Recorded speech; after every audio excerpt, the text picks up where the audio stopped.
What's going on, guys? It's Stephen from Digital Renovations here. Don't forget to like, share, subscribe, hit the little bell icon, and water your houseplants if you want to help me out and stay up to date with the latest videos from Digital Renovations. Today we're going to be looking at how to set up an Nginx Reverse Proxy to host a Node.js app, all using our friend Docker. So let's jump into PowerShell and create a directory for this project. So we'll type mkdir for make directory. We're going to call this one Nginx Reverse Proxy because I'm very creative. You can call it whatever you would like. We're going to cd change directory into Nginx Reverse Proxy. Now we're ready to go. In this folder, we're going to create our Nginx config by typing new-item to create a new file. We're going to give it a -path of here, so full stop, and a -name of ngin-x.conf config. Hit enter. Excellent, we've created our new Nginx config file. Next step's going to be opening up that in Visual Studio Code. You can use code ngin-x.conf to open that up. If you don't have Visual Studio Code installed, you can replace the word code there with Notepad and open it up in Notepad. Here we are in Visual Studio Code. To build out our config, we're going to first start with events. And we don't have any events we need to specify, so we're going to leave that blank. Next thing we're going to do is type in HTTP, which is going to define that we're looking at a web server. We're then going to type in server to say that we're setting up the specifics for the server. We're going to tell it to listen on port 80. We're going to give it a location. And we're just going to put the location as /. So this says that we're handling the root directory for the server. So in this case, there'd be no specified path, just looking at localhost on the port, and we will get what we're going to define here. Now for our server at this location, we are going to use proxy_pass to specify that if someone's looking at the root directory, we're going to forward them to http://node-app on port 3000. Proxy set header for the host to our variable host. This is going to change the request header to the original requesters when it's sent over to our node server. So our node server, who knows, was making the original request. Proxy_set_header x-real-ip to the remote address. Realize I'm missing some semicolons here, that was perilous. And this is going to let Node know the original IP that was requesting access. We can now save that and jump back into PowerShell. The next thing that we're going to need to create is our Docker file.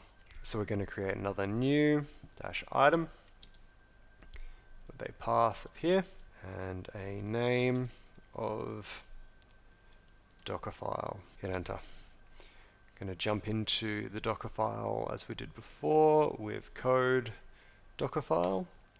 And now we're in Visual Studio Code looking at our Docker file. So within our Docker file, we're going to need to provide some instructions. So in this case, we're typing from Nginx latest to grab the latest image version of Nginx. And we are going to copy our Nginx config, and it's going to be copied to etc ngin-x.config within our container. Save that. Now things are getting serious. We're going to need to create a Yammer file for our Docker Compose instructions. First, what's Docker Compose? It's a tool that lets you define and run multiple container applications, setting the dependencies and defining services, networks, shared volumes, etc. for that application.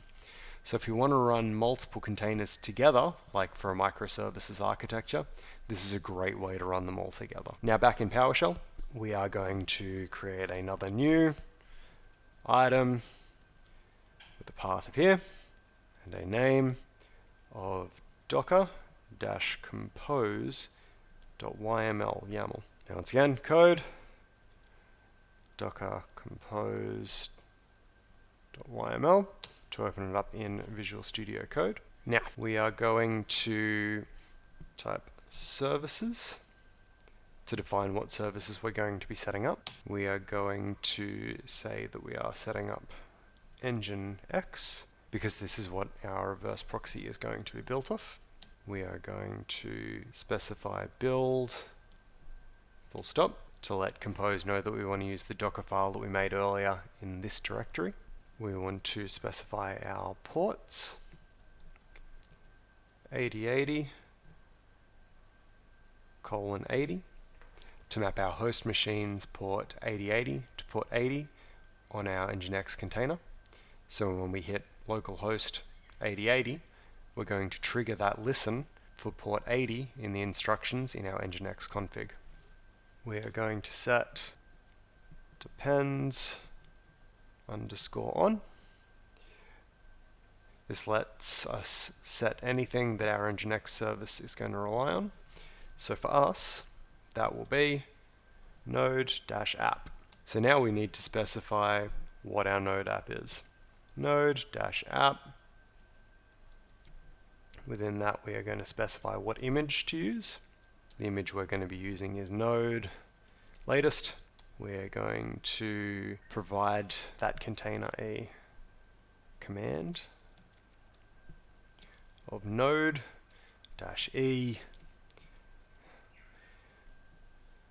http create server.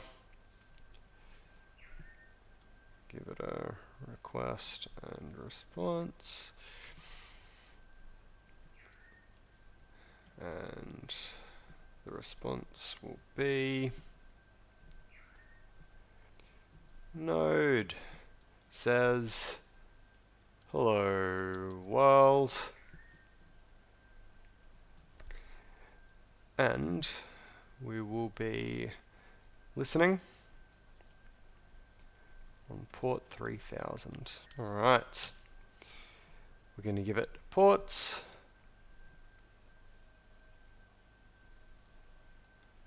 of 3000, mapping to 3000.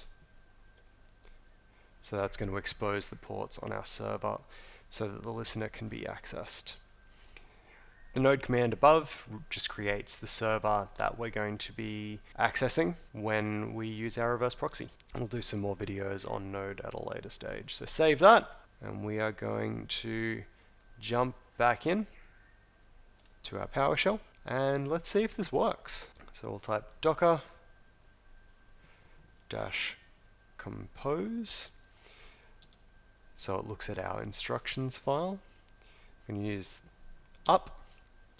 That's just saying, hey, we want to start up any containers here. And --build. Build is letting Docker know that we want to build or rebuild any containers that are new or updated. We'll hit enter. And it's going to run through a process of downloading everything it needs, building out the containers, and getting everything set up and running.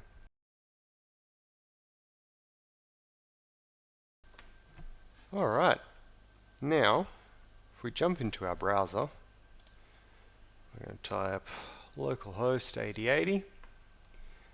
Node says hello world. To explain the process that's going on there, localhost 8080, our port 8080 is referencing the containers port 80, which is our Nginx file. The Nginx server is listening to the root directory because we haven't specified any paths beyond this.